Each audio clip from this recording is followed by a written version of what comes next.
Cable TV, beyond the real.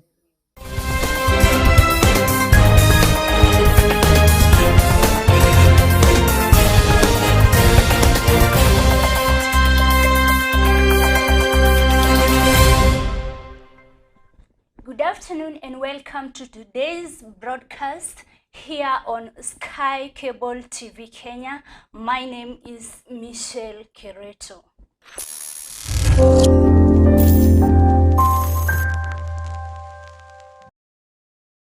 We begin with a murder case where a 26-year-old Michael Muthiri admitted hacking to death a Catholic priest, Father Michael, 2 years ago and buried his remains in a shallow grave along Mashamba River in Makima location, Embu, was on Thursday sentenced to 30 years imprisonment by the High Court in Embu. The judge Lucy Njuguna,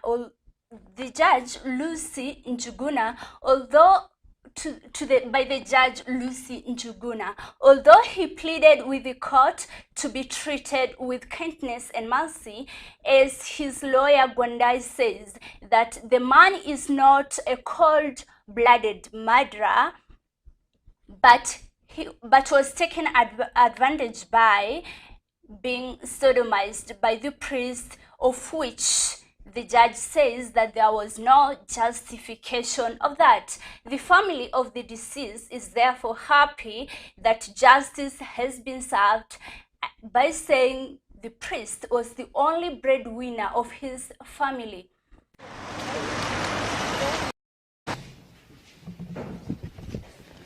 Sorry?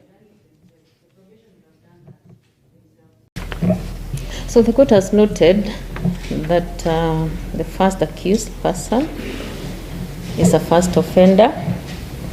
I've also considered the mitigation, that he's remorseful, and that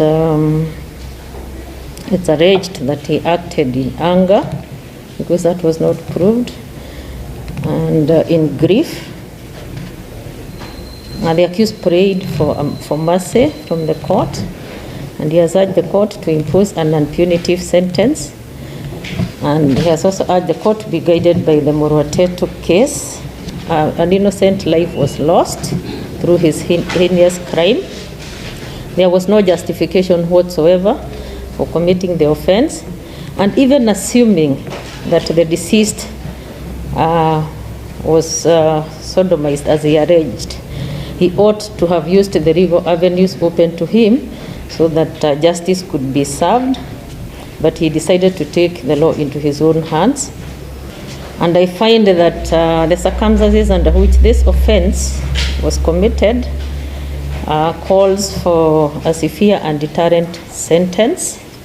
I sentence the first accused person to serve 30 years in prison, and in sentencing the 30 years, I've already taken into account the time that he has spent in custody when before he was released on board, and when we cancelled his board after he absconded. Those are the orders of the court.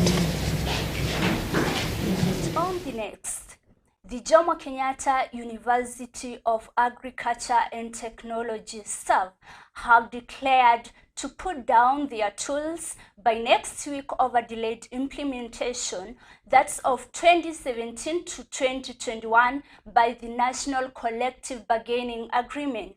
Among the 2 billion Kenyan shillings released by the national government to enhance the payment in public universities workers, JKUAT reportedly have received 166 billion shillings, and staff mentioned that money has not yet reflected in their accounts.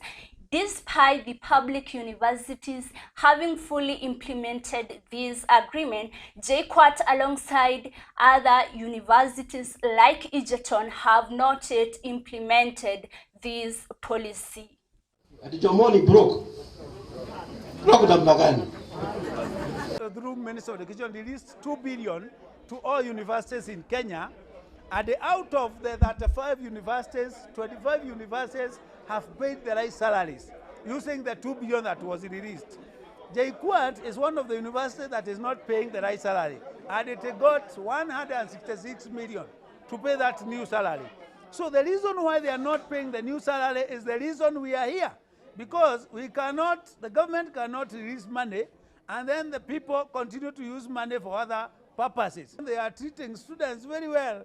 They took them to Mombasa on flight, yet they are saying they don't have money. So we cannot allow those kind of things to happen when our money, the money that the university has gotten, out of the 2 billion they got of 166 million, is the money we are demanding that should be used to enhance our salary to the legal values.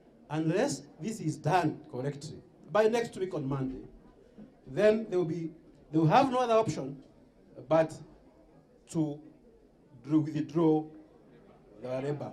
The university management, the council, and the government at large, they should come in and make sure that all the programs of the university are not interrupted.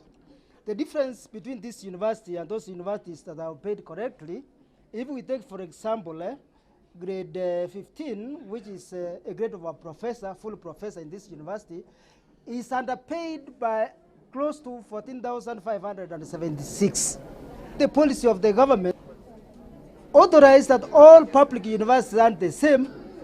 Some universities in the implementation of this CBA have differentiated the salaries in the pay.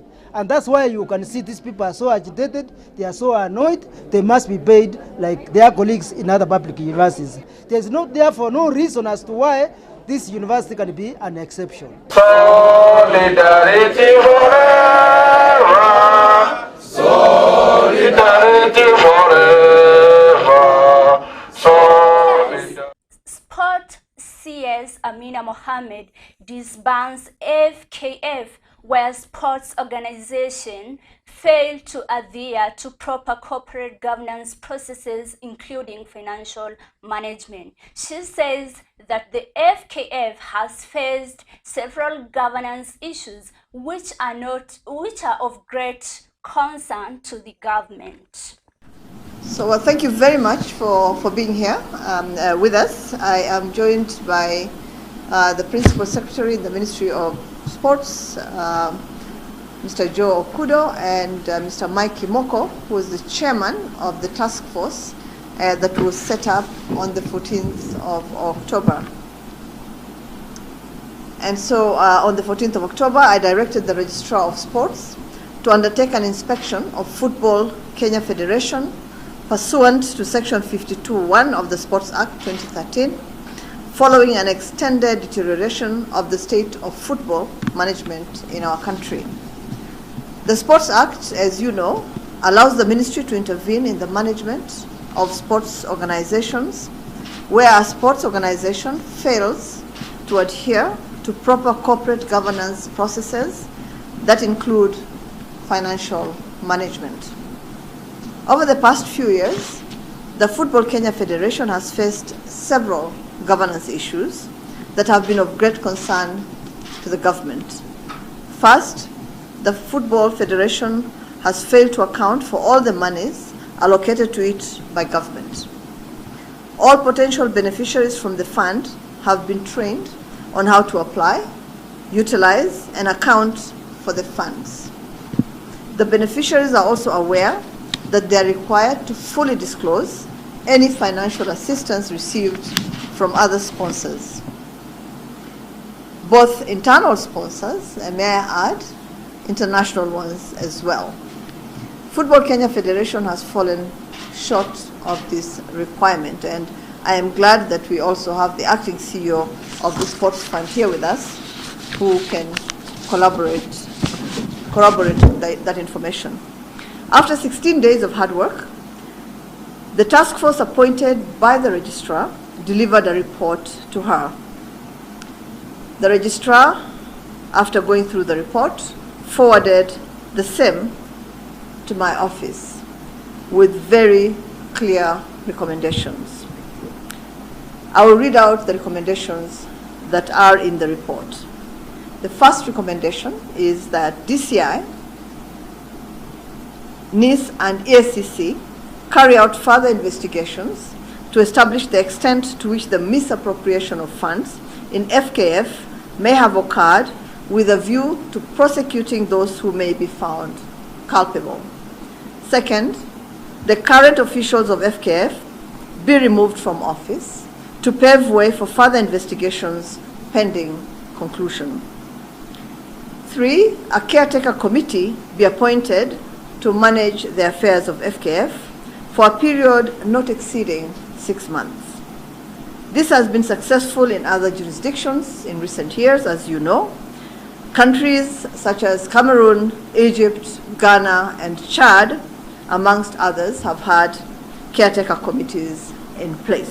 And in addition to that, environmental activists says that they are unhappy about deforestation in Ganze and Magarini, that it is bad to destroy environment, and they urge the government to come up with a solution to stop deforestation in the country.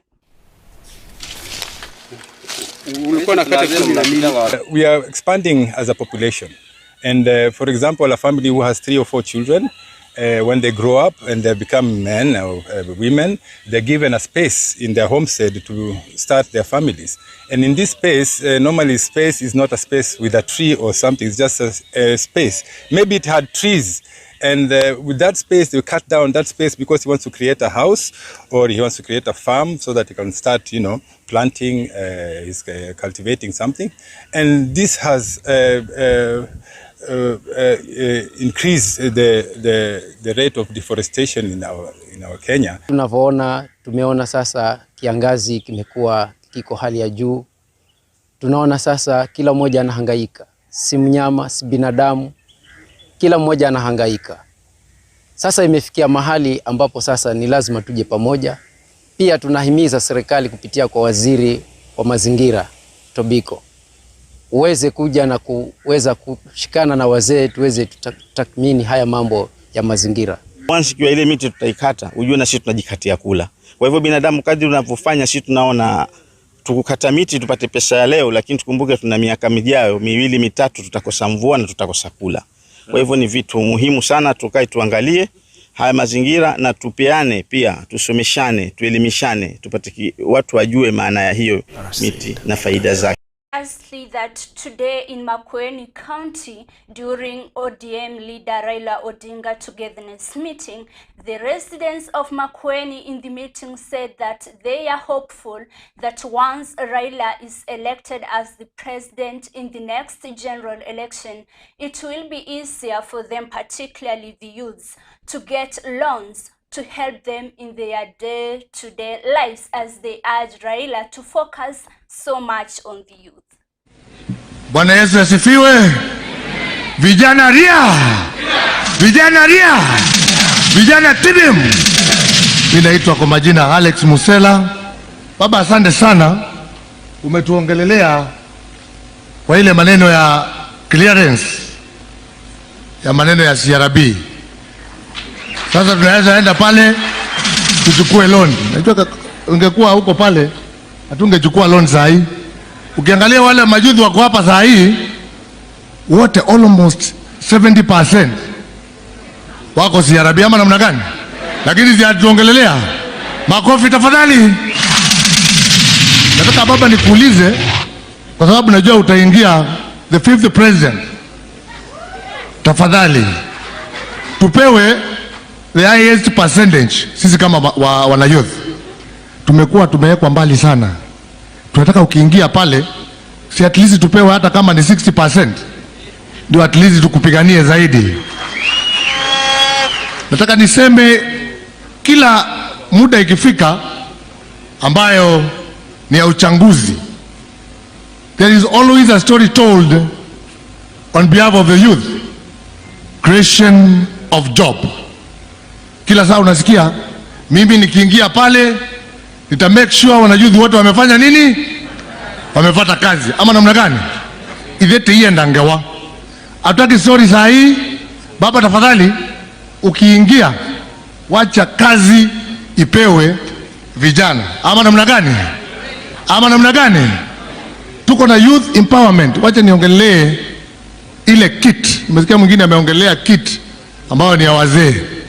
Na sisi bado tunataka ile process ambayo tunatumia kupata kama ni uwezo fund, at least ifufishwe, ndio tuwe sisi kama vijana ambao tumeregister vikundi zetu tupate zile funds. Nikienda kumalizia nataka niseme namna hii, kazi ipewe mwenye anaijua. Ama namna gani? Pasta kijana ameingia kanisani, pasta akaangalia akaona kama yule kijana anaweza omba, akampea maombi, akafanya maombi yote, lakini kuja kumalizia akasahau na kusema maombi vile inafaa kumaliziwa. Akasema kiangai nitaboya. Lakini najua baba, ukipewa hii kazi utatupeleka mbali. Kwa hivyo wewe tangaza leo, tuko nyuma yako na tutaenda pamoja. 2022 tuko nyuma yako kabisa sisi kama vijana.